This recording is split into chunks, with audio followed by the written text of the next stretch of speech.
Prentiss Hockey Performance in Stamford, trainer Ben Prentiss has helped produce Stanley Cup winners, Olympians, NHL All-Stars, and more. For top hockey athletes, Ben is the go-to resource for training that takes them to the next level.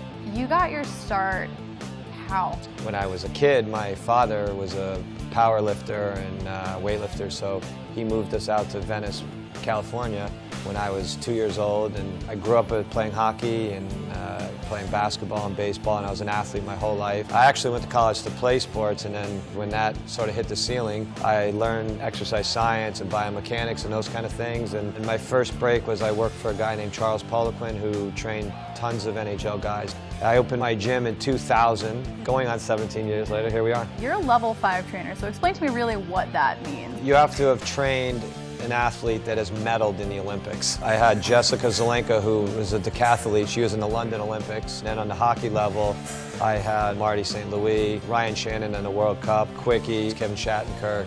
Those guys, between international and the Olympics, got me on that. Marty St Louis is really your first big-time guy that you had. So tell me a little bit about, how did you get that relationship started? His agent called me and said, Marty's looking for a trainer, he's in the area. He just came off of a bad year for him. They said he wanted to change things up, so he said, would you like to meet him and see if you guys fit? So he came down to the gym and we met, and he was very much putting his faith in me, and he just said, hey look, I heard about you.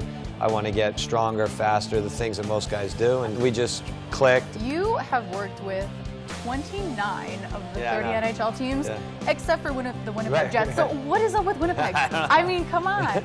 I don't know. Well, we have Jack Roslovic, who is their first-round draft pick, who will be there. So well, we can't do it yet. He hasn't played. When you have all of these NHL guys, these college guys come in here, what are they really looking for, and how do you help them achieve their goals? So the first thing is that everyone's different. Everyone wants to get stronger. Everyone wants to get faster. But some guys need to gain weight, some guys need to lose weight, some guys feel like they need more endurance. A lot of guys are coming off of injuries. We follow typically a 4-week phase where everybody's on a 4-week system, and we change it and progress, and most people are here hopefully 12 weeks. Tell me about the phase system. Typically the first phase is what we call structural, meaning you're basically putting them back together from a long, hard season. What we call prehab exercises, which are basically meant to strengthen the rotator cuff, the lower back. We do single leg exercises, lots of core. And then second phase is called intensification. That's when typically there's more sets, less reps. We're working on strength in that phase. We begin our plyometrics during that phase. You then progress into power, because you can't have power unless you've attained strength. And then once we do that, then knock on wood, we deliver these guys at training camp. So going into the nutrition side of things, what do you try and get your players really on track so that they're really primed for training? We do a body fat test on the first day of every phase. Depending on their body fat is how we gauge their diet. Most people are gluten-free, most are dairy-free, and then some people have a long list of supplements and some have very little. We try to depend on mostly food. All our food that we use is organic.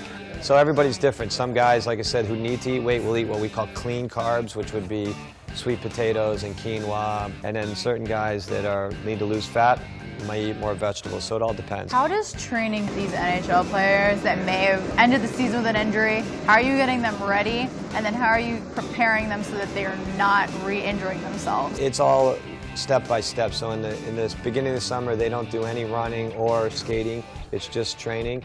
And then as the summer progresses, we introduce running, we introduce jumping, and then we introduce skating. You have to get them out of the skates. You have to get their ankles mobile. You have to get their groins healed. You have to get them out of what they do all the time. For our audience that's mostly youth hockey players, what advice do you have for them, to get really prepared during the off-season? My best advice, which hockey parents don't want to hear, is play other sports, get out of skates. Most of the guys in the NHL, they were athletes, meaning they played baseball, they played lacrosse, they played soccer, and then once they get to high school, they focused on one sport. So my main advice for young kids would be play sports year-round and become athletes, and that'll make you a better hockey player. One last thing.